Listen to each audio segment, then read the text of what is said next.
Hi, hello. Welcome, Moon Griffon Show. Great to have you with us. It is Hump Day. Already Wednesday, a little closer to Brandon's favorite day on Friday. Not just because he's a newlywed, just because he likes Fridays. But anyway, then after the almost debate that was almost a debate last night. You know, it's amazing that people I talked to had to turn it off because of the wacko that Hillary picked. The guy's a wacko. God have mercy. How can you make a pick like that? And look at Trump's pick. First class. Pence is first class. Anyway, 844-766-6607. Hickson has a hotline. I'll get to all that later. We got a great piece that was put together talking about all the interruptions. But if you did like me, you probably end up easing over to the baseball game. You just had enough. Gee whiz, if I want a wacko, I'll call Bananas Foster. Anyway, speaking of the Senate race. Nice transition. Yeah, State Treasurer John Kennedy joined me. John, how you doing? Moon, I'm great. It was interesting. I watched the debate last night, and I really, really try to be objective about these things. I think you're too objective. Well, but I got to tell you, I think I've never seen a vice presidential debate where one candidate dominated the other one like last night. I mean, Pence did an extraordinary job. He really did. He was so impressive. John, I'll be honest with you. I had to go back and forth. I'd leave it and come back to it, and the interruptions, the moderator was bad again, but the cane was bad. But let's go to your side, the positive side. Pence was really good. What a great guy to be right there at second in command. I mean, I was really impressed. Now, Kane made a lot of mistakes, the interruptions, but even if he hadn't done that, Pence would have won that debate. He was just so much better informed. He's so much more articulate. He's calm. He disagrees without being a jerk. I mean, I was just really impressed with this guy. It was the first time I'd really seen him on an extended show, and boy, he was good. Well, I do think it was like hands down. Even the national media has got to admit that he won the thing. Well, Washington Post picked the winners and losers. They picked the moderator as a loser. Kane is a big loser. And they picked the American public as a loser because they were trying to decide what they wanted to decide. And you and me could easily see Pence is by far the better man when it comes to this. But they picked, the Washington Post. They picking all the left as the losers in this. And I don't know how many people watched it. John, because you never know about a VP debate. I know we get pumped up about the presidential debate. Usually the VP debate is not as big a deal. This could become a big deal. Well, it will, and I haven't seen any ratings about who watched it and who didn't, but at least they didn't hold it on a Monday night and try to compete with Monday Night Football, which I thought they did with the first presidential debate, which I thought was kind of foolish. But next time it's going to be Sunday Night Football. The good news is NFL ratings are tanking, so people will be watching some of it. It's tanking bad because of all the protests and stuff. That's just one man's opinion. All right, John, Senate race. Of course, we want to inform people John Kennedy is a state treasurer, but he's running for United States Senate seat. And it was kind of a ho-hum election, and I think a lot of it had to do with the flood. A lot of people focusing on the presidential race, but the Senate race here in Louisiana is a big race because we don't know what's going to happen in all the races around the country. This becomes an important race. Well, you can't really tell how a race is going to shape up until everybody starts articulating and advertising their message, Moon. I'm up on television hard. I think Congressman Bustani is, Congressman Fleming.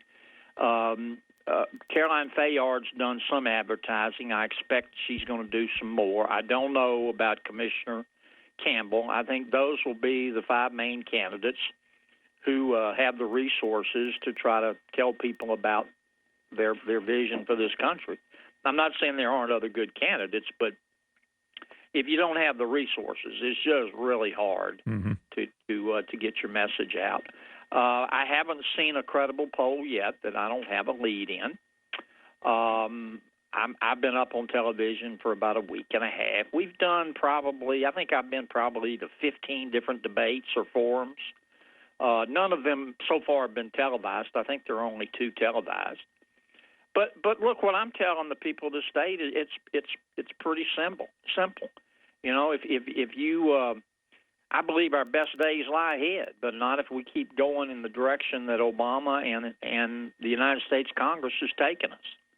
And I include President Obama because I think he obviously bears most of the blame. But I include Congress in that statement because both sides of the aisle, the Democrats and the Republicans, they have just talked really, really tough, and they've sat back and they've let the president do anything he wants to do. Yep. And as a result, we've ended up with an economy where we got too many people at the top getting bailouts, and we got too many people at the bottom getting handouts, and the rest of us in the middle get stuck with the bill, and we can't pay it anymore. And that's why the American people are so angry. John, they feel like it's harder than ever to get ahead, and it's easier than ever to do nothing. And they're sick of it, and I don't blame them. Since you have to deal with the state's finances as being the treasurer, we're $20 trillion in debt. We had $10 trillion under Barack Obama. Now, the reason why I say that is Barack Obama himself said Bush ran up $4.5 trillion. He said it was unpatriotic, is un-American. He's run up $10 trillion. John, it's $20 trillion now. Now, our growth is right at 1%. What I hear and what I hear from bankers is once you get to borrowing in that kind of debt, your growth is eventually going to go down to 2, then 1, we're there, then to 0. So no growth in the economy. Is that fixable? And if it is, how do we fix it? Because it doesn't look like the guys in Washington, girls and guys, give a flip about fixing it. Well, you fix it by stop borrowing money and stop spending. I mean, here's what's happened. We do have $20 trillion worth of debt. What does that mean? That means that the United States Congress has spent $20 trillion more than it took in. And they don't just print the money to fill the hole. They borrow it.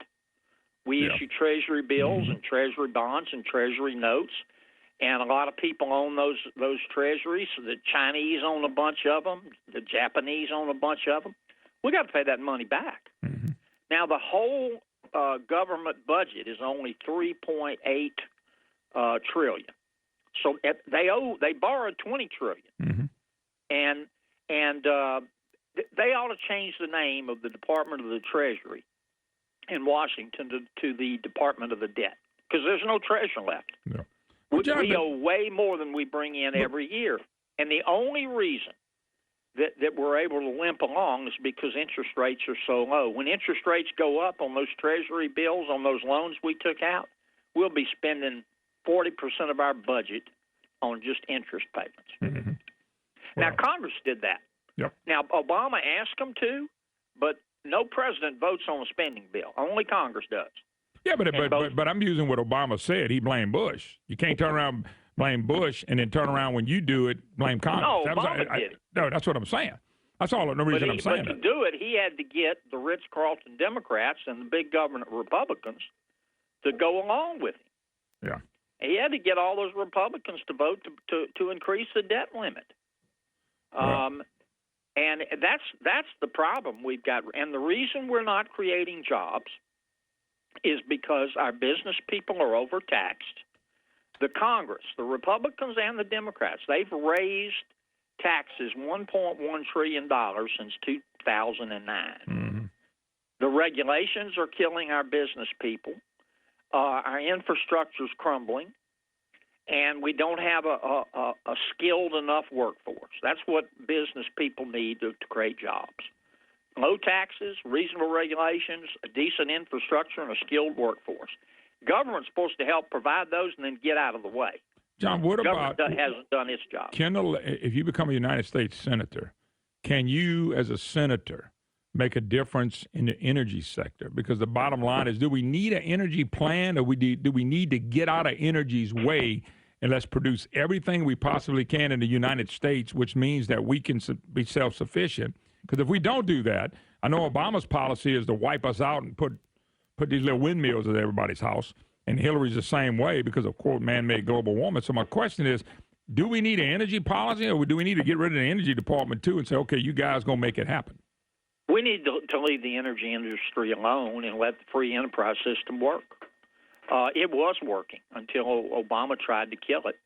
I mean, it's obvious that the president hates fossil fuels, but the United States Congress has gone right along. I mean, they come home; those congressmen come home and talk tough, but they look at the results. They just let Obama do whatever he wants. What's hurting the industry right now, of course, is low prices. That's being caused in large but not total part by the Arabs, the Saudi Arabians, over which we have great influence, but Obama refuses to do anything to stop them from manipulating markets, and Congress just sits back, sucking on its teeth. They just let Obama do whatever he wants. They talk tough. We get embarrassed by Putin, and Congress talks tough, and then it does nothing. Obama kills the oil and gas industry. The Congress talks tough, and then they do nothing. Mm-hmm. The Ayatollah in Iran makes fools out of us, gets Obama to give him $400 million and turns some hostages loose. The Congress talks tough. Oh, that's terrible. Then they do nothing. Obama starts passing new EPA regulations, which don't help the environment but cost business billions of dollars, and Congress talks tough, and then they do nothing. I mean, I think all of them ought to have their heads in a bag. Yeah. And that's why the American people are so angry, and you're seeing it in this election. Yeah. All right, John Kennedy, State Treasurer. He wants to be the next United States Senator. We'll come back and visit with him for a few more minutes. You're listening to the Moon Griffon Show. We'll take a break. Be right back. Hi, hello. Welcome back, Moon Griffon Show. Great to have you with us. 844-766-6607. Hickson has a hotline.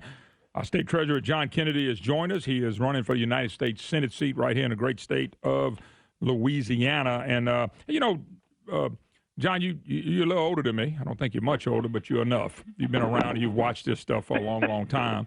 And by the way, that's not a cut. I'm just saying you watched it leading up to my question. It's not being ugly, being honest. Not being ugly, but being honest. Sometimes Brandon says, his wife says, sometimes honest is ugly. Sometimes honesty and ugly, they go in the same way. Well, you know what Brandon told me before we came on? He said, Moon's older than me, but I'm better looking. That means I speak the truth. No, he's got married. His wife keeps telling him now they're newlyweds, so they're supposed to say that. John, hey, Brandon. You know that guy before you got married that said two can live cheaper than one? Yeah. He lied to you. I know he did. He just looked. He told you right in the eye and lied like a dog. Oh, yeah. Well, John, but have I remember the Carter days. I was just a young man back in school. And I know we had a tough time back in 2008. I do not remember a time in my lifetime. You got to remember it. I'm saying you go a little older. You remember Vietnam more than I do, okay? Mm-hmm. I know a lot of people from there, but I don't remember a time when I think Americans are so concerned about their country, from what's going on, from the presidency, from the changes that we see. Man and a woman is a marriage. Not no more. We don't send women go to bathrooms where the women go, men go, but not no more. You see what I'm saying? It's just little things like that have built up. We got people protesting the national anthem on football. I mean, it's just the whole thing is crazy. And I'm just wondering, do you see the same thing? And is that what you're hearing when you talk to people? Because there's a lot of concerned people out there. You'd have to be blind not to see this, Moon. I mean, I truly believe that America's days best lie ahead, but not if we keep going at the direction that the president and his Congress, his lackey Congress, has taken us. I mean, just look at the results, okay? Here at home, we've got about 1% growth. We've always had in America 3 to 4% growth at a minimum. We got 1%. But how much does that have to do with the debt, the printed and borrowed money? I think a lot. A lot of it. Yeah. I mean, our health care delivery system is in shambles. I mean, thanks to Obamacare. You look at our infrastructure, you would think with them borrowing all this money, we'd have the best roads in the world. Our infrastructure is crumbling, okay? Look at it. Look at where we are internationally. Our friends in the world no longer trust us. You think Israel trusts America right now? No. You think they trust Obama? You think they trust Congress to stop Obama? Do you remember 10, 20 years ago, 30 years ago, and I know we got hit in 2001, but go back before that. Do you remember ever worrying about terrorism hitting the United States of America? That was supposed to be overseas, over there, but you got a policy to let people in and refugees in. Just let them in and don't vet them, and that's a good policy? I don't see how people that support Hillary and Obama could ever look and say, yeah, that's a good policy. That's not thinking. Well, it's because just as our friends don't trust us, our enemies aren't scared of us. They don't respect us. I mean, Putin embarrasses us every day. China, we've seen the stunning rise of China, and they've stolen all of our jobs. We got totally rinky-dooed by the Ayatollah in Iran. A horrible deal. He was given, I don't know, $1.5 billion. I'm sure it was more than that. He got back the Ayatollah. We gave him billions of dollars, and they'll have a nuclear weapon under the deal within 10 years. Now we're being embarrassed by our country's being embarrassed by the new president in the Philippines.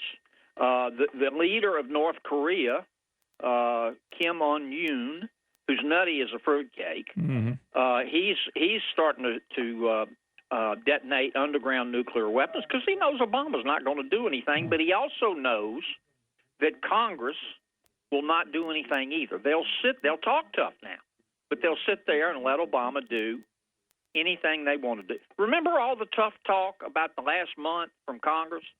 We're going to impeach the IRS commissioner. The IRS commissioner singled out conservative groups to audit, which ought to be, which is a crime in my opinion. All Congress is going to impeach him. We're going to get him. We're going to get him. Did they get him? No. They agreed to hold more study and do more hearings. Yep. I mean, it's just all a bunch of – the American people aren't stupid. Yep. They see this, and they just want to throw them all out, and I don't blame them. Yeah, it's I'm telling you, in my 55 years of living, I just don't remember the panic and fear I see in people's eyes. And it's about what this country is going to go. If Hillary was to win the Supreme Court, John, it won't matter if you're a senator. It won't matter if any of y'all are senators, because the Supreme Court will be ruling everything because they'll have their 5 or 6 votes, and they'll just every issue they want to win on, they'll send it to the Supreme Court. Well, our Constitution is very clear. Congress makes laws, the president enforces laws, and the court interprets laws.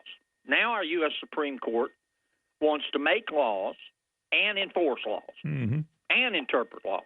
The U.S. Supreme Court has decided they can do it all by themselves. Doesn't matter what the majority thinks.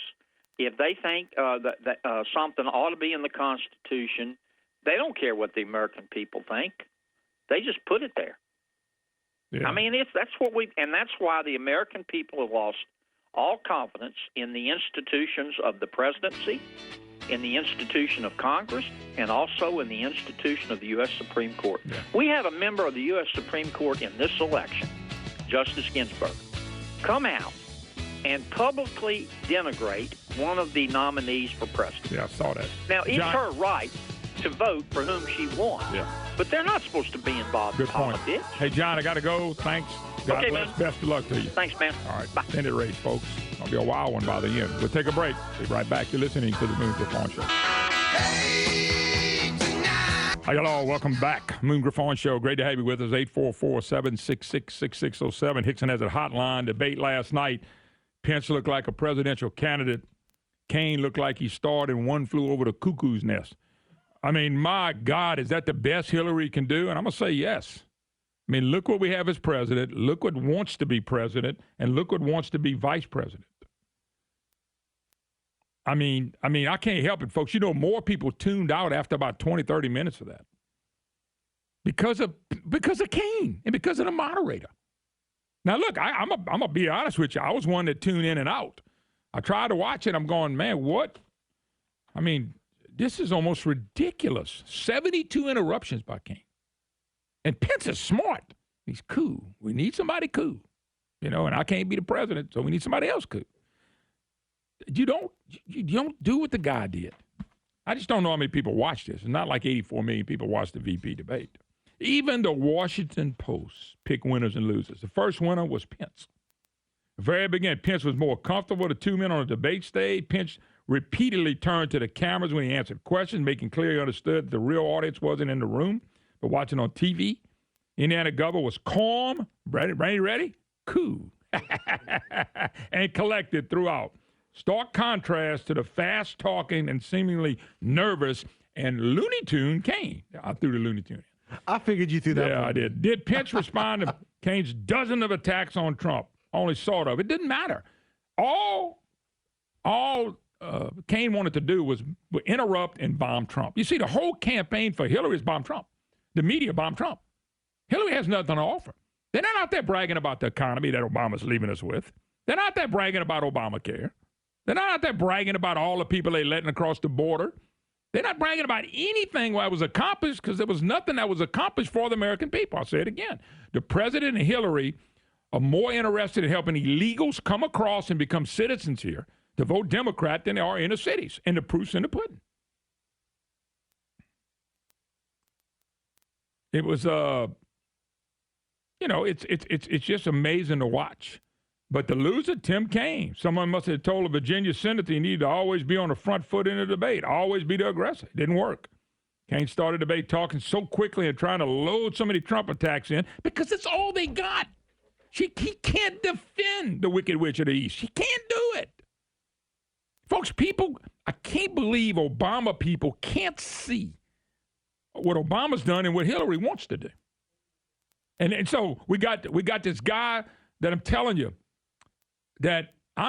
he's in outer space, folks. He is a Looney Tune. This guy doesn't belong anywhere near being president, but Obama shouldn't either. He just talk well. This is unbelievable that you could watch. By the way, the moderator, she lost control so quick in this thing. Never gained it back. And she lost control to Kaine. Not to Pence. Pence was trying to ask her, look, Pence, she asked a question about North Korea, and all Kaine did was bash Trump. Pence tried to come back and answer the question, and then the lady tried to come back while I was asking a question about North Korea. He didn't care what the question was. His answer was Trump is horrible, Trump is horrible, Trump is horrible. And but I can't believe this is Hillary's first pick. Can you imagine her first pick for Supreme Court Justice? Wow. I mean, it's going to be a nuts Star Wars movie or something. Just watch it. If you watch this with open eyes and open ears, you got to be disgusted about what the left is doing to this country and continue to try to do this country with this Kaine fella. I didn't know a whole lot about it. I didn't saw enough already. You know, I mean, every time you got to interrupt because you don't have nothing to say. Every time you got to interrupt, you don't have anything to say. You know, and it's just real easy to go spin this. There's no spin in this. Now, Brian, did you ever find that deal? Well, there's multiple ones that we're looking at. I mean, I know, but the one I had sent you. There's a few of them. I mean, you have the one where, let me see here. It was the one with Megyn Kelly. Okay, that's it was the one about I'm a minute or two. Because I have the one where you were talking about the 72 interruptions from the Washington Post. All right, but that video. But you don't want that one, But right? the one I want first was the one with Megyn. Now, Megan's not going to be doing talking. She'll say it at the beginning and then play it. We're going to play that and then we're going to cut her off because I don't need her post-analysis either. I didn't have to watch none of this post-analysis. I saw everything I needed to see pretty early going, holy cow. Matter of fact, Fox News came to interrupt the hit for debate demeanor. How about just pure ignorance? I mean, I know that's what VPs do. I know they just go after the quote presidential nominee of the other party. But you notice, Pence hit Obama and Hillary on things they've done. He didn't have to go back and bring up Bill Clinton. You know, that's what Kaine would do. Kaine would have brought up Bill Clinton because that's what he had to do. He had nothing else. He can't support his candidate. He can't support Hillary. He's got to go after Trump. I mean, Crazy Joe looks like a brilliant Rhodes Scholar compared to Kaine. I don't know. Maybe I watched a different debate than y'all. I didn't have to do post-analysis because I didn't need it. I know there's 72 interruptions so far to count. There's a lot of interruptions in a debate like this. And the moderator lost it at the beginning. Never got it back. She never got close to getting it back. But it was with Kaine, not Pence. You just read. I read some of the leftist blogs, and Pence looks presidential. This Kaine fella, I'm telling you, they dropped him from Mars. So one of the analysts said the VP debate was an endless cable segment from hell. Yeah, it was. Matter of fact, they said, you know who won? The baseball playoff games between the Orioles and the Blue Jays, which, by the way, I did go watch. That's why I was watching. I'd go back and go, damn, ain't nothing changed. Did you find that one I gave you? No, I'm looking for it. Okay, well, you can, I mean, I found the other ones that you were talking about earlier, but not that one. Kelly and Conway, I don't think you were talking about that one. That was the one, like I said, that I sent to you. Yeah. And you told me how to send it to you. Well, no, but yeah. Well, yeah, but you okay, so you sent me the one with the moderator. That was the one that you were sending to me. The one I sent to you had the interruptions, the constant interruptions by Pence. It was Megyn Kelly. It was her show. Okay, well, let's see if this is. It says, let me see. Yeah. So I only sent you one. No, you. Okay. You sent me. All right. You sent me the voter fraud in Las Vegas story, the Hillary supporters, and then you sent me. Let's see here. What's the other one? You sent me the another debate, another biased moderator. That's the two that you sent me.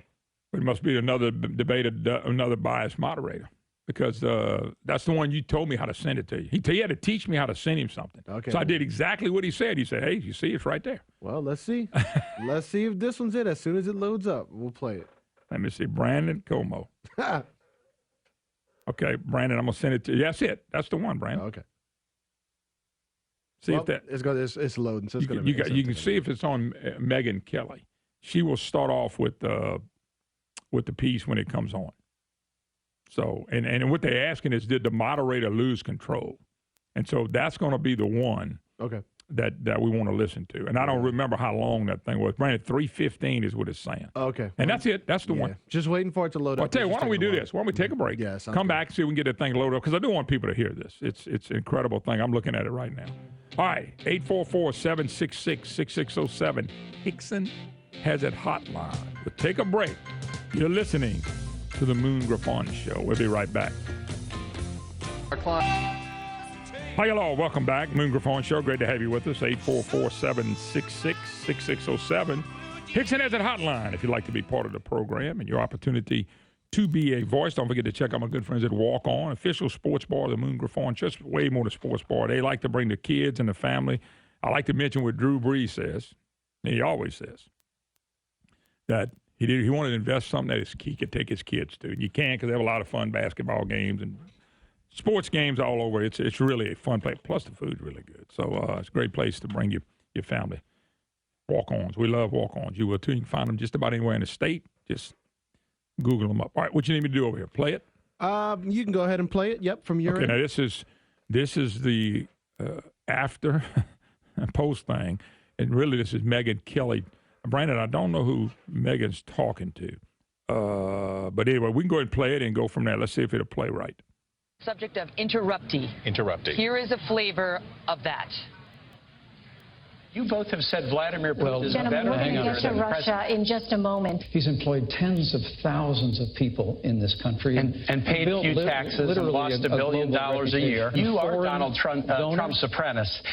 Let me talk about this Senator, issue I think I'm still on my time. Well, I think, isn't this a discussion? This is our open discussion. Let's talk about the state of the world. Let me interrupt you and finish my sentence if I can. Have run this economy into a ditch. We're in the slowest economic recovery since the Great Depression. 15 million new jobs. Gentlemen, if you can't meet the Nixon standard, the people at home cannot understand either one of you when you speak over each other. I would please ask you to wait until it is that the other is finished. I was in Washington, D.C. on 9/11. I saw the clouds of smoke rise from the Pentagon. I was in Virginia, where the Pentagon's I know you were. We all lived through that day as a nation. Because Gentlemen, the FBI did an investigation. Gentlemen. And they concluded that there was no reasonable prosecutor who would take it further. Senator Kaine, Governor Pence, please. Okay. Unbelievable. Okay, you can cut it. It's Megan now. The Brandon, a couple things to notice real quick. Pence never talked over him. Pence was in the middle of a conversation, and if I'm talking and you're going to interrupt me, I'm going to keep going. He interrupted, but let me tell you something else. If you noticed in that clip, the moderator got flustered, like she didn't know what to say. She really did. She didn't know what to say. She didn't have a grasp on what was going on in front of her. And as far as that, Pence is answering the question, calm, cool, and collective. And he said, I was wherever he said he was at the White House, whatever. And he said, I was in Virginia. Wow, that's really good. He said, Pence said, you in Virginia? But tell us what you were doing. I mean, that's what he wants you. I was in Virginia. Well, big whoopee cushion. It wasn't your turn to talk. The moderator really, I mean, Brandon, I don't have to get it on the moderators. The moderators are going to be who they are.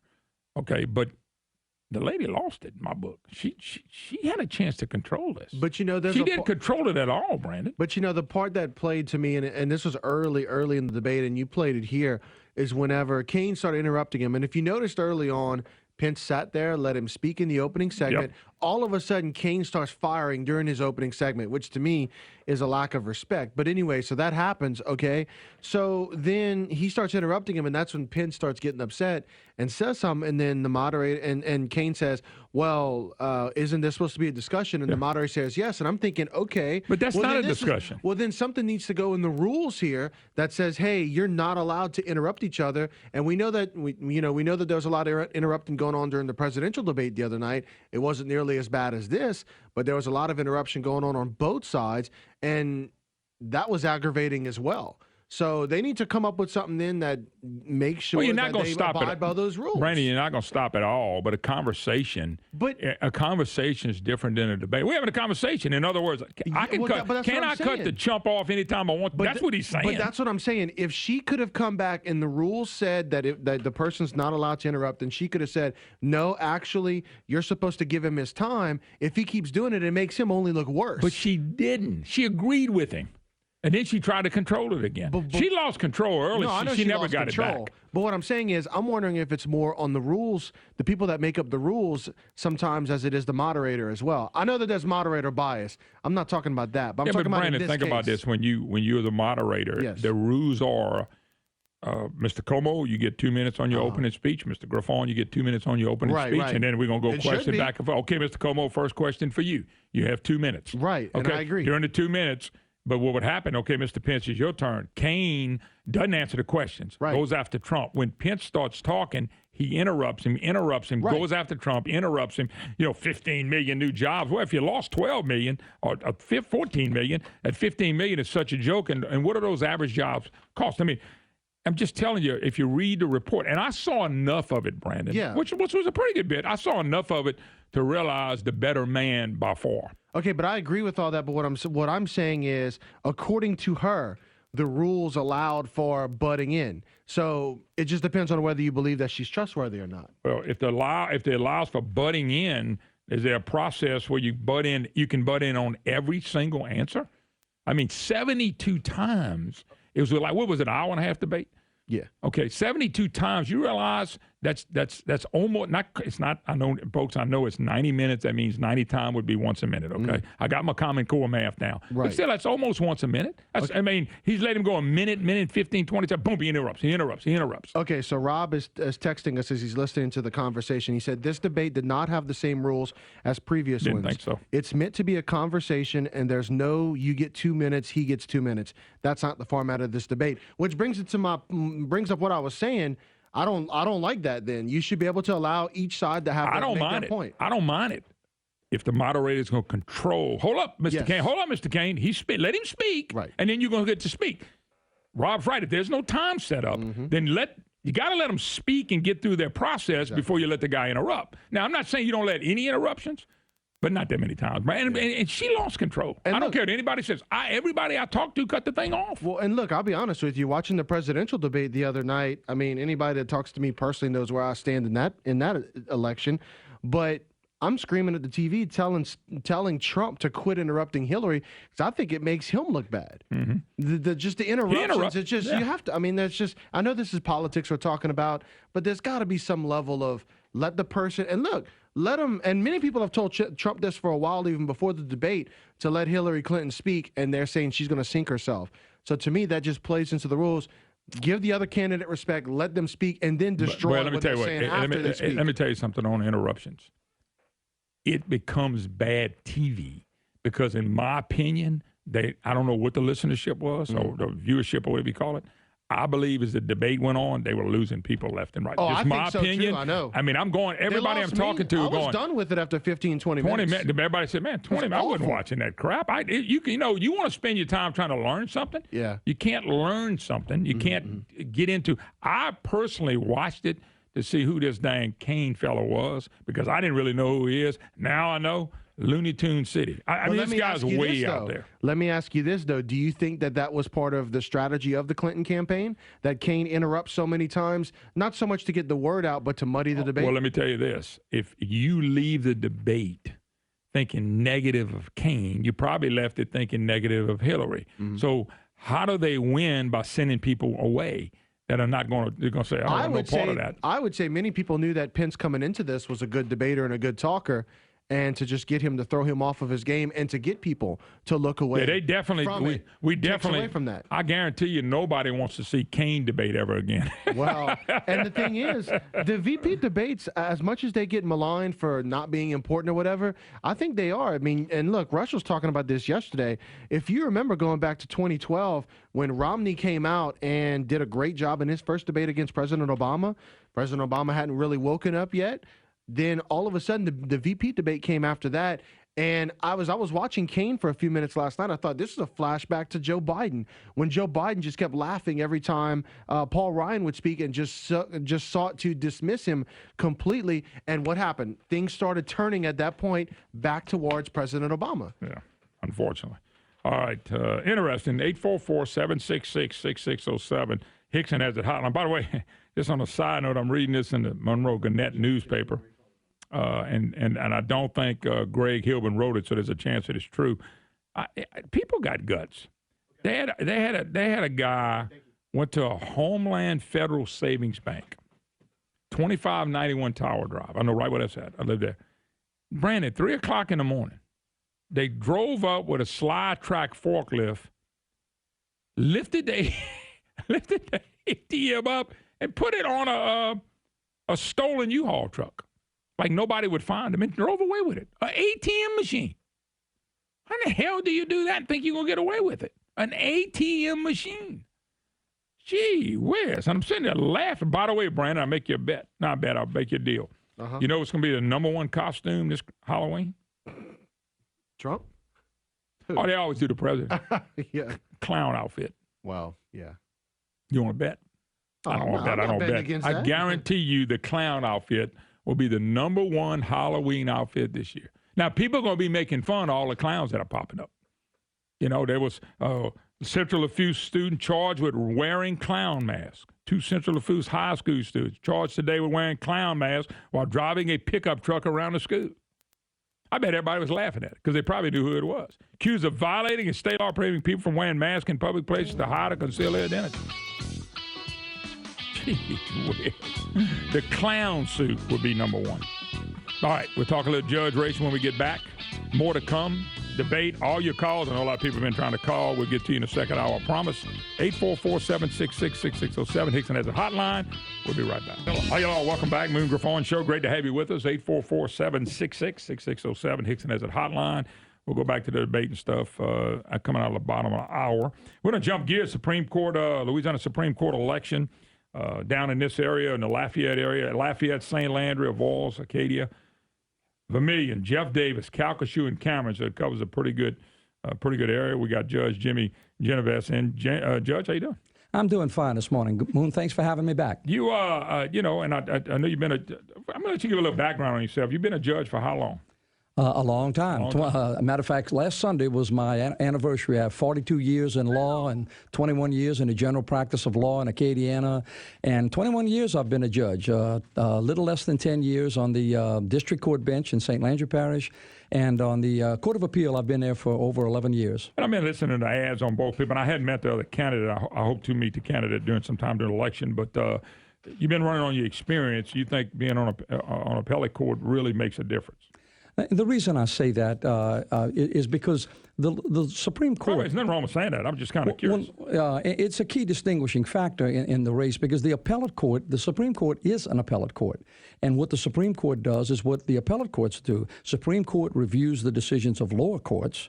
We on the appellate court, the Third Circuit Court of Appeal, we review the decisions of lower courts as well. They write opinions, we write opinions. They handle writs, we handle writs. So what they do is what we do. That's why, I'm ready to hit the ground running because I can pick up that file and go with it because that's what I do on a regular basis. There's a key distinction between a district judge and an appellate court judge, what they do. Key distinction. Okay. What makes somebody want to be on the Supreme Court? What do we got, 7? 7 justices on the Supreme Court. On the Supreme Court. Where do you think you make a difference in that? And I'm not asking you to talk about law because, you really can't tell me this is how I would rule. But with your experience, what do you think you make a difference on that court? How do you make a difference on that court? I mean, that's an important position. I mean, you can go watch who's supporting who. It's a very important position. Absolutely. It's the law of the land for the state of Louisiana for the next 10 years because it's a 10-year term. 10 years. Where I make a difference is that I don't have to sit there and learn the job. I don't have to deal with law clerks writing opinions for me because I write my own opinions, and I've been doing this for over 11 years. So I don't have to sit there and take my time to learn the job. I mean, I've always been a leader in what I've done. Every position I've had, I've wanted to make it better, and I know I can make the Supreme Court better. The Supreme Court works in one panel, one giant panel of 7, and that's a key distinction between an appellate court judge and a district court judge. A district court judge, the lower tier, they act alone. Now, the appellate court acts in panels, at least 3, sometimes 5, and on occasion en banc with 12. Now, the Supreme Court is a 7-person panel that handles everything. So you have to be a people person. You have to be able to work with others, and that's a key distinction because trial judges work alone. Is this the only Supreme Court justice race going on in the state that you know of? Well, this year there were 2 that came up. One was Justice Marcus, who luckily ran unopposed. That don't hurt none. No, and you could see the smile on his face after sure. The times had passed. But Justice Marcus ran unopposed. But this is an open seat because Justice Knoll is retiring. So this open seat on November the 8th, there's no incumbent. So, but it's a 10-year term. It's not a partial fill-in term. It goes the whole 10 years. That's right. District judges have a 6-year term. Appellate court judges have a 10-year term. For example, in 2014, I was elected unopposed for a 10-year term in 2014. So I am going to be on the Court of Appeal until 2024, but hopefully I'll be elected on November the 8th. But if you get beat, you can go back and you stay. Yes, sir. Okay. A judge can run for another judicial position without having to resign their position. Yes, so I'm going to be on, I have an opening up until 2024, if the Lord spares me, on the Court of Appeal, but I'd like to serve you on the Supreme Court. When y'all run for judge, and I was in Monroe, so I got a chance to go through with all the justices that made through and interviewed them. When you run like that, can you run on issues? When I say can you run, I know you run on experience. Sure. Do you run on issues of things that you're very adamant about? And if you can, what are some things that you're adamant about, at least going in, looking into certain situations, or can you not say that? Okay. There are 2 key things here. One is your personal belief. Okay. And I'm pro-God, pro-life, pro-family, pro-Second Amendment, and above all, pro-justice. Now, you can't let too much of your personal feelings go into the judgment. Well, you're going to be dealing with law. I have to follow the law regardless of how I feel about things. And what I'm adamant about is I want to make sure everybody's treated fairly and equally. I want to give everyone a level playing field, and I do not cater to any special interest groups. And that's a key distinction because I don't want anyone thinking that they can control or influence me. That's why I have such serious problems with PACs and other special interest groups that either endorse or send money to certain people. If you're right, you're right. You're wrong, you're wrong. It makes no difference to me whether you're a trial lawyer, defense lawyer, whether you're an insurance company, or whether you lobby. That should not influence you. You take the law as the legislature gives it to you, apply it to the facts as you find them, and by the grace of God, try to render the best, fair, and impartial decision you can make. Everybody that goes into a judgeship, no matter what level it is, has an opinion. I mean, they have an opinion on certain things, like you said. But when it comes to doing your job, you got to take the law as written.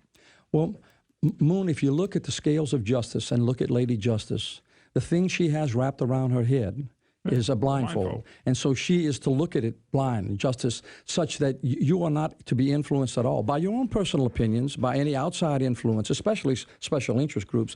You have to be focused in on what the law is and apply the law. I am not an active judge as far as... Yeah, but let me stop you right there because you're not an active judge. But if you get into the Supreme Court, and I'm asking you to ask the same thing to the other lady, you got 7 people. What if you got 2 very active? And you go, that's not what the law. Will you be with them when you're going to be with them and be against them when you need to be against them? And when I say against them, I mean depending on what the law says. Jimmy Genovese is Jimmy Genovese. And that's why I'm saying I will not be influenced by special interest groups regardless of who they are. So it makes a difference to me. Special interest groups as much as the judges that are sitting there, because you got to basically work with 6 other judges. Those are the people that you work. They're on the same level as you. it is important to consider their position because they're off. On occasion, you look at things a little bit differently. That's what I meant. There's going to be the time when it comes up. A good judge is a judge that has a position, but is also open to listening to other people. And that's why an appellate court judge and that experience is important, because for 11 years, I listened to what other people say. You know, we're not always right. And sometimes we change our minds when we're shown something. And see, a district judge acts alone and doesn't have that opportunity and has to learn that, has to learn manifest error, has to learn appellate review. That's why I say the Supreme Court is no place for on-the-job training. Yeah, you have 7 people. There's going to be times that it gets testy. It just is, because, and I'll tell you why.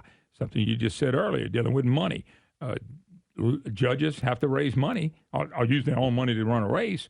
And, you know, people go, well, they can be influenced by lobby, or they can be influenced by the trial lawyers. They can be influenced by all these different people. Once they get in there, these people that gave money, they expect something. I'm not saying you're going to hand deliver them something. Not you, but I'm talking about anybody. You see what I'm saying? So it becomes a tough thing. That's when I think you got to go back to what the law says. And that's what you're saying about a blind deal.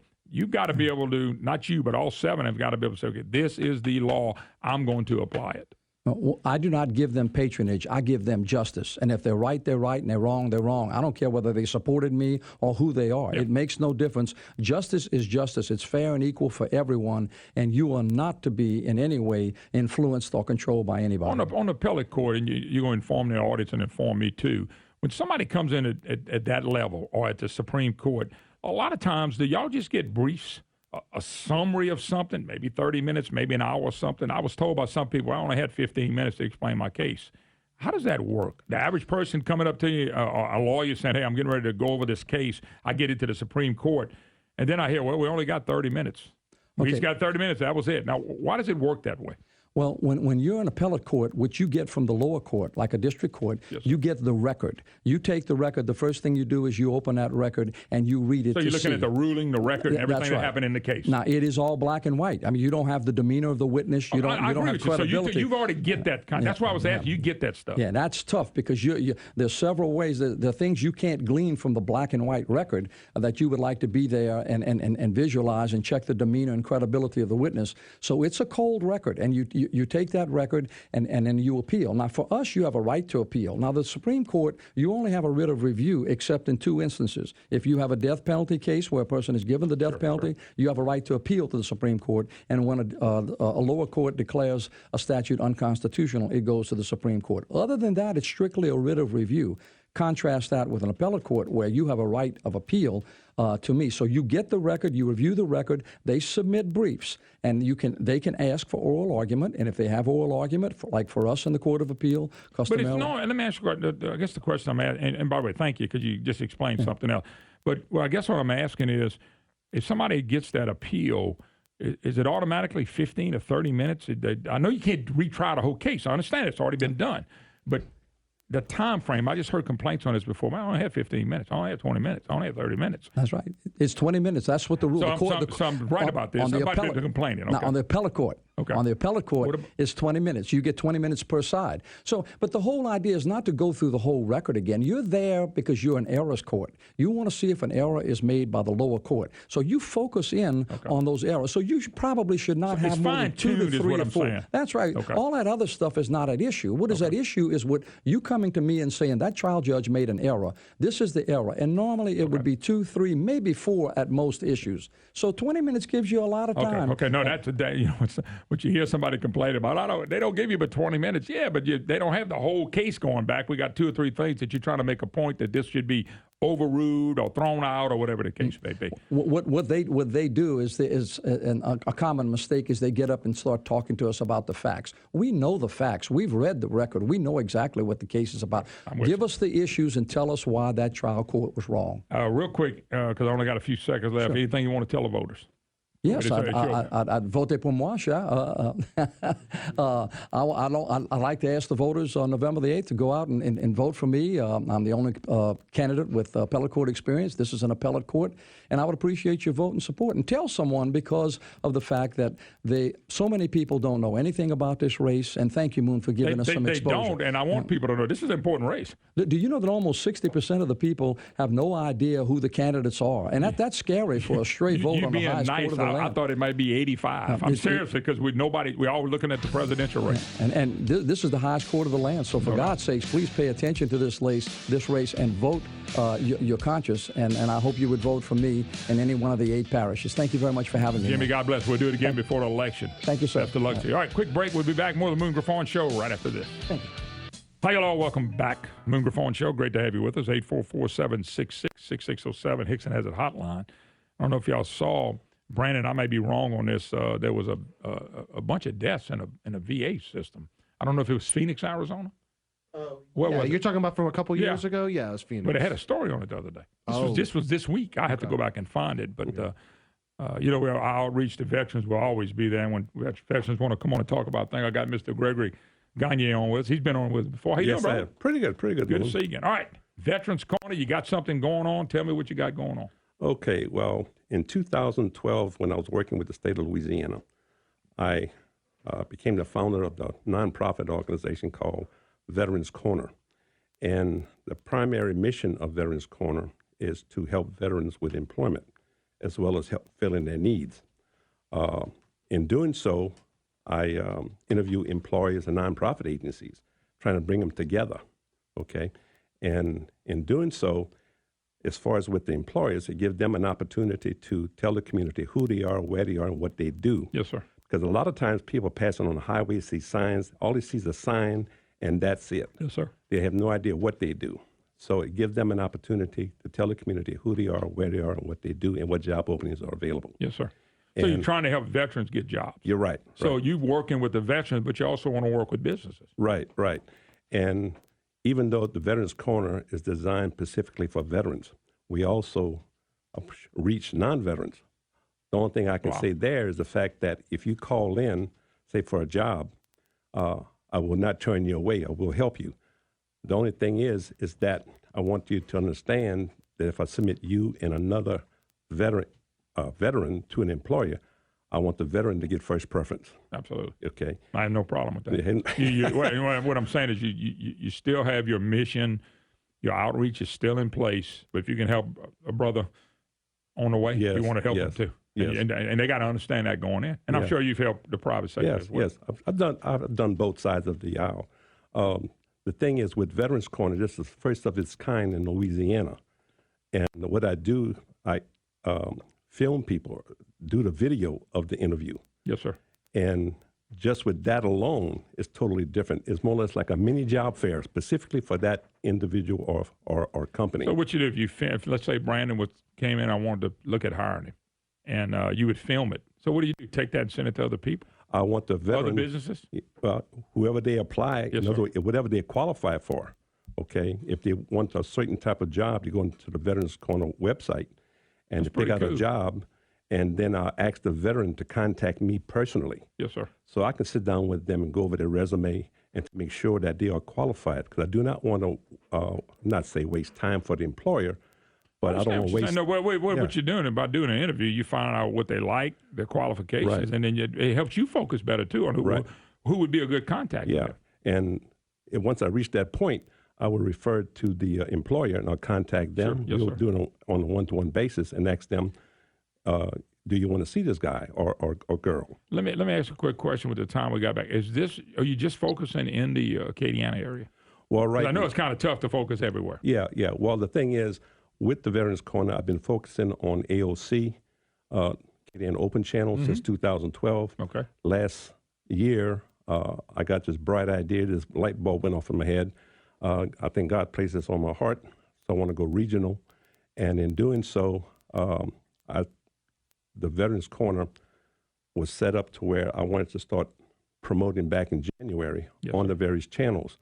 The local channels here, 3, 10, 15, KDGC, they all said, yes, we want to participate with you. In doing so, once I get on all these channels, then I'll go to another region of the state of Louisiana. So you want to grow it? I want to grow it. And of course, I won't be able to do it by myself, which means I will be hiring veterans to do it. Absolutely. Let's do this too, because I don't want to forget it with about a minute left. Give out a phone number. Okay. And how people can go to the website. Websites are so important now, but give out a phone number too where people can get in touch with you. Yeah, well, the website is www.veteranscorner.vet.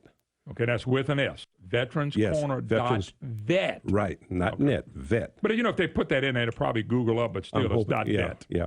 And the telephone number is 337-315-3259. Now, I'm going to keep I'm going to do you 2 favors. I'm going to keep that one in case somebody calls us. Brandon, when you get in touch with the website later, I want to give you this. I want to see if we could put this on our website.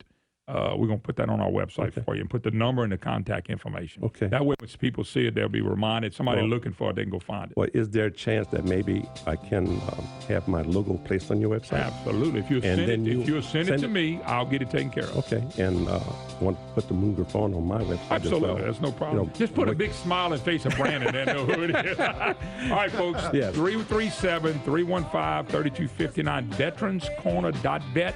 We'll get that up for you. Okay, my friend. Thank you. God bless you, Mr. Gray. Appreciate it, brother. All right, quick break. Back in more. Hi, hello. Welcome back. Moon Griffon Show. Great to have you with us. 844-766-6607. Hickson has a hotline. If you got a comment about the great debate last night, you're more than welcome to comment on it. 844-766-6607. Hickson has a hotline. Don't forget my good friend, Mr. Bobby John. J&J Exterminator, we've been together 10 to 12 years. And Brandon, I finally got back in the house. And guess who I called? I called J&J. Those guys, listen. Those guys were so professional. I hadn't been able to handle them, have them come by because I was in an apartment for a few years, but they were so professional in what they did. And they went not only through all my whole house, all around the yard, and they're priced right. And by the way, I'm not getting a discount. I'm getting the same price everybody else pays, but they're priced right. And they do such a wonderful job. It's great to work with people like J&J Exterminator who do what they say they're going to do. And they did. They go beyond the call of duty. I can call them anytime if I have another problem. I'm telling you, J&J Exterminator is your state exterminator. They can help you anywhere in the great state of Louisiana, and you want to get to know J&J because they're going to do it right. And if they don't, I promise you, Mr. Bobby John will see that they do it right. J&J Exterminator. You don't need but one name. Your state's exterminator is J&J. Why not use them? All right, Brandon, I'm making a prediction that the clown mask would be the number one thing that people will wear. People get in trouble for that. I mean, Central Lafourche student, Bossier City, somebody got arrested wearing a clown mask. And this whole thing may have started out funny, and it's not going to be funny. You can't wear a mask and driving down the road scaring people. That's how people used to still do when they rob stuff and do stuff. They don't want to be seen. So we'll have to wait and see what happens because some people are getting in trouble for this. They really are starting to get in trouble with this. Let me ask another question on the great debate. Why is the UN, the United Nations, which we ought to not even be a member of, why is the United Nations against Donald Trump? Why are they trying to make a power play against Trump? Okay? That's what they're trying to do. They're trying to run around on this climate change. Craziness is what it is. And yet, these people don't want Trump. Why? Why don't they want Donald Trump? I tell you why. They don't want anybody that's going to rock their world. He's going to probably rock their world. He's the only chance we got right now. It's him and Hillary. He's it. And the United Nations is all tripping out on Trump. They're talking about all this climate change because they know Trump's not paying any attention to that. He don't care about that, and he shouldn't because there's no truth to it. China, Russia, all these people might be on board to help him sign something real quick before Donald Trump gets in because he doesn't believe in man-made global ignorance warming. There's no truth to it. There's none, never will be. These so-called scientists and consensus, all that is crazy talk. They don't know what the weather's going to do today outside. So the Sierra Club's pushing it. And anyway, the United Nations, why are we in the United Nations? Why in the world do we want to get in an organization that will vote against us almost every time? They vote against us almost every time, and those countries vote against us. They don't even like us. They know tearing down America. And the United Nations, by the way, Obama and Hillary, big United Nations people. So was George Bush, by the way. It's a shame. I'm telling you, boy, the politics, the powers that be in Washington don't want Trump. That means the people ought to love him. Oh, this is the story, Brian, in Washington Times. 200 veterans die waiting for cash. Trouble Phoenix VA bills new backlog. And, more than 200 died while waiting for appointments in 2015. Investigation said at least one veteran would likely have been saved if the clinic had gone ahead with the consultation. Can you believe how we're treating veterans? That's incredible. And we've been doing this for a long time. By the way, on one more thing on climate change, Obama told the actor, you ready for this?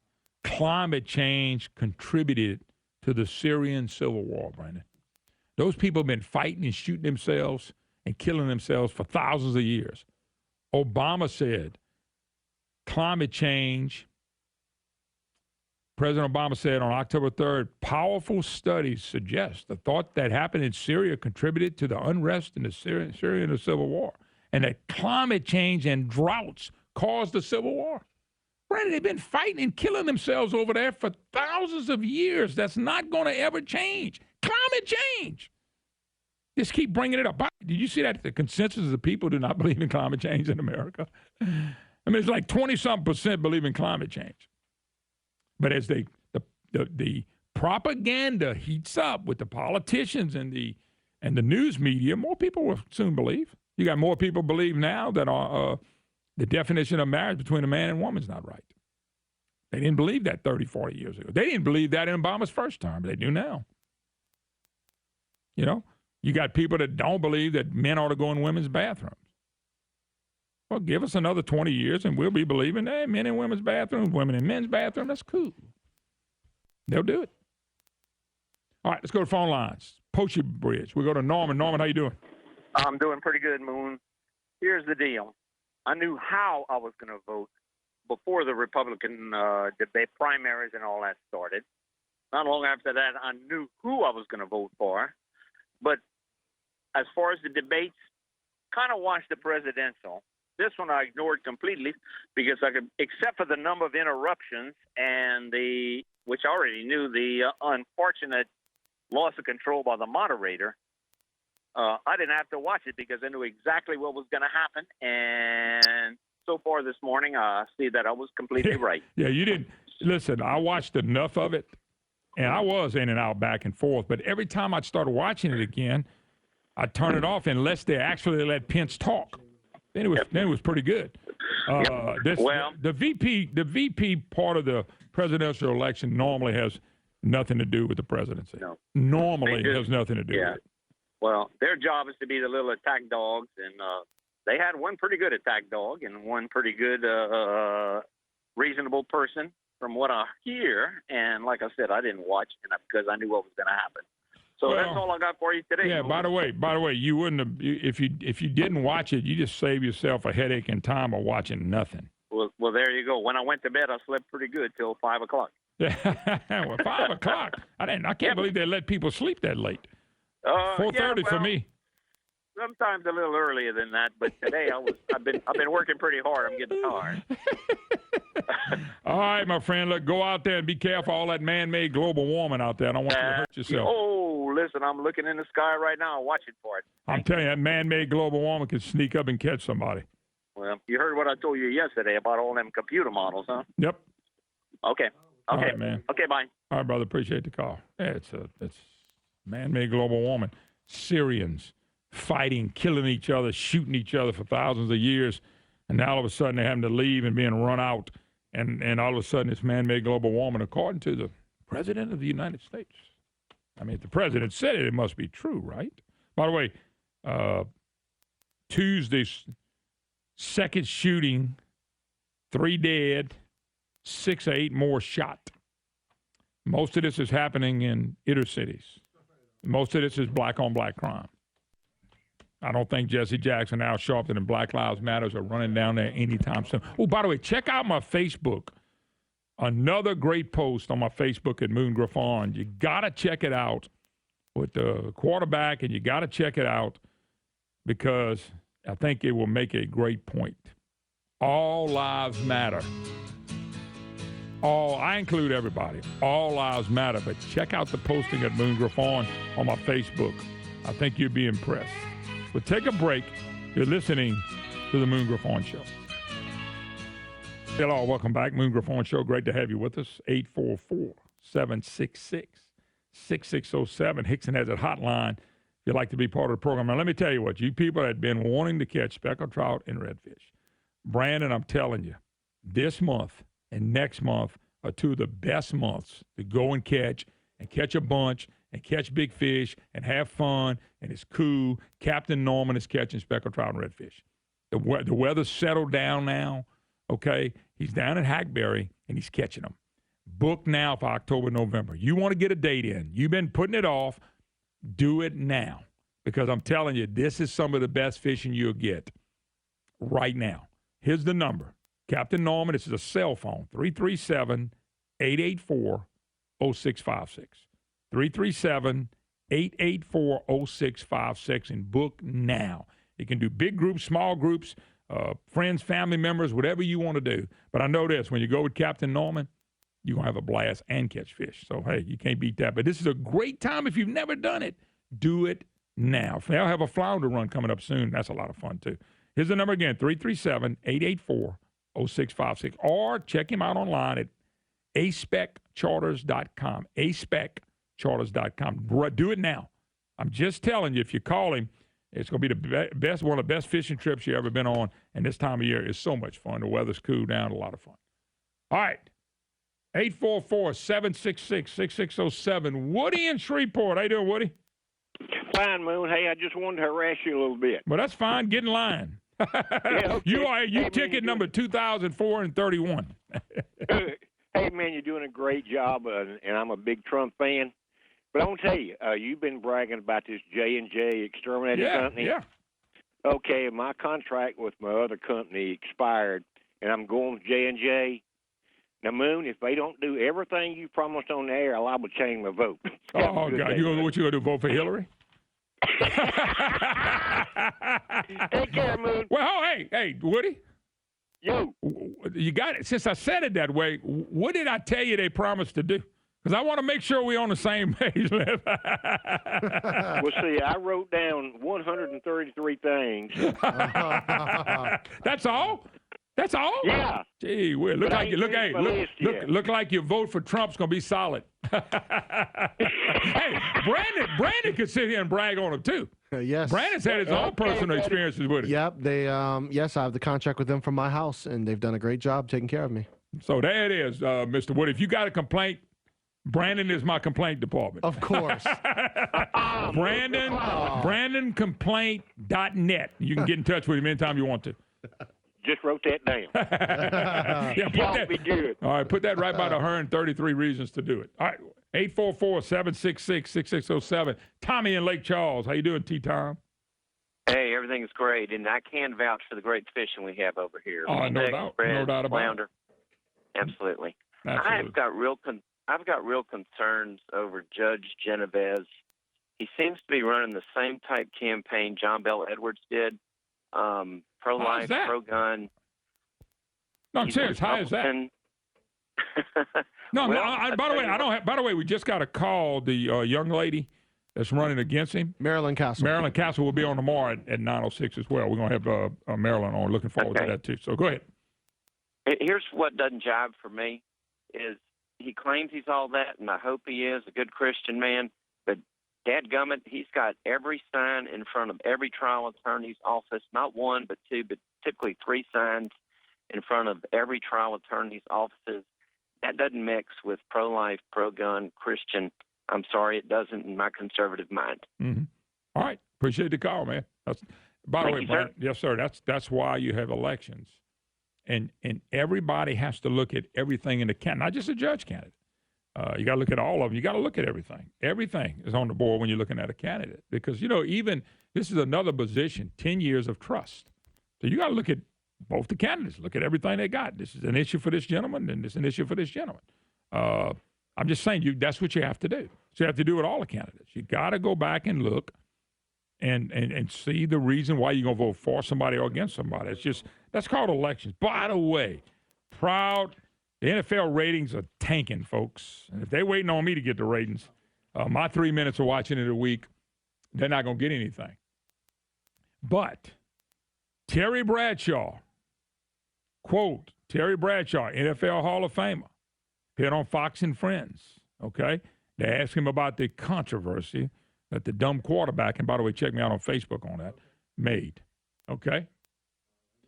The Terry Bradshaw, Louisiana native, says, extremely disrespectful to protest the national anthem. Terry may lose his job. If Terry wasn't on Fox, he'd lose his job. He's right. Once again, look at the Moon Griffon on Facebook. He said, I never had a problem with people expressing themselves. It's one thing great about this country. And the First Amendment rights, everybody has them. I do have a problem with the flag. I am a man that loves the flag. I love the national anthem. I find it extremely disrespectful. But if, in fact, that's what they want to do, then they can do it. There are repercussions. I think that you are going to pay for it some way or another.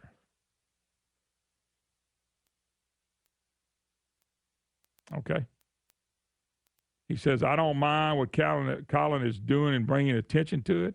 I don't have a problem with that at all. Absolutely no problem with it. I do have a problem with people in this country don't respect our flag and national anthem.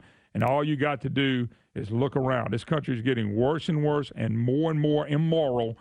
And we're not, we're rotting from within, and we are, and it is a moral dilemma. And you start hating on the country, the last standing, quote, Christian nation in a post-Christian culture. Terry Bradshaw, right on the money. Right on the money. Once again, check me out, Moon Griffon on Facebook, on the coffins draped in American flags. Moon Griffon on Facebook. Check it out. Make your comments there. All right. Where's Phil from? Chautauqua. Where's that? Phil, how you doing? I tell people it's in South Central L.A. About halfway between Lafayette and Alexandria, okay, just south of Ville Platte. Okay. Boy, I tell you what, that's not a place you go to every day. You no, do, sir, but I don't. What I want to share with you and your listeners, my wife and I just came back from a 4,000-plus mile road trip to the Northeast. Yeah. And we observed yard signs, not big signs or billboards or radio advertisements, strictly yard signs. Yes, sir. And we saw thousands of them. What percentage do you think we observed that were for Trump or for Hillary? Oh, I don't know. I want you to tell me, though. This is pretty interesting. Okay. I don't think we saw 20 yard signs in the whole northeast and southeastern United States out of 17 states we went through for Hillary, maybe 15 for Gary Johnson. The remaining 3,000+ were for Trump. Wow. And that just blew us away that the percentage was that large. So if yard signs are any indication, in my opinion, Trump ought to win 95% to 2.5%. Well, to 2%. I think, by the way, I do think it means something. Here's what happens, though. If you watch the post stuff that goes on in debate and you follow everything through the liberal eyes of the press, they're going to beat Trump up. They want to press you. Their goal in the next 5 weeks is to depress anybody that would think about voting for Trump. And you can't buy into it. I said this from day one. Don't buy in all that. I'm not on an up and down roller coaster. I'll wait and see what happens on November 4th, November 8th. I'll just wait and see what happens. Matter of fact, people voting for Hillary should vote November 4th. But anyway, I'm going to wait and see what happens because I think there's a lot of good things still can happen. And despite the press, despite the elite in Washington, the elite UN, I mean, I'm telling you, it's something we got to just sit back and watch and see what happens. Yep. And even the people that I talk to in hotels, restaurants, commercial lobster fishermen, etc., not one admitted to being a Hillary supporter, which really kind of blew me away, especially when we're in New Jersey, Maine, Vermont. You know, I was expecting a lot of Hillary supporters there. We did not see it. Yeah, be interesting to see what happens. Look, thanks for the call. One more before we go. We'll get Rick in Monroe. Rick, how you doing? All right, Moon. How you doing today, bud? Hanging in there, sir. Good to hear from you. Hey, man, that so-called debate last night, Tim Kaine was obviously the moderator. You're right. And also, did you happen to notice? You know, the media plays these little tricks when they do these debates. Kane was just a little bit bigger in the picture. Uh-huh. They had his volume turned up a little bit louder. I mean, if Pence wanted to interrupt him, he couldn't have done it anyway. And and if you look, you couldn't tell it really by looking at the people themselves. But if you look at the text on the wall behind them, they had Pence just a little bit out of focus. Yeah. You know, they well, I'll tell you what, but you know, if you really looked at it, Pence looks so much better of a real man, of a leader, of a cool leader. I mean, you got some of these quacks that these Democrats are putting up are phenomenal. That dude's a quack, and I'm being nice about it. You want me to tell you what he really thinks? Brandon, thank God we don't have enough time. I might lose my religion. By the way, Brandon, judge blocks enforcement of Louisiana stripper age requirement. I know that's big news, and I thought you wanted to know. All right, we got to go. We'll see you tomorrow, folks. Friday. God bless. Have an awesome day.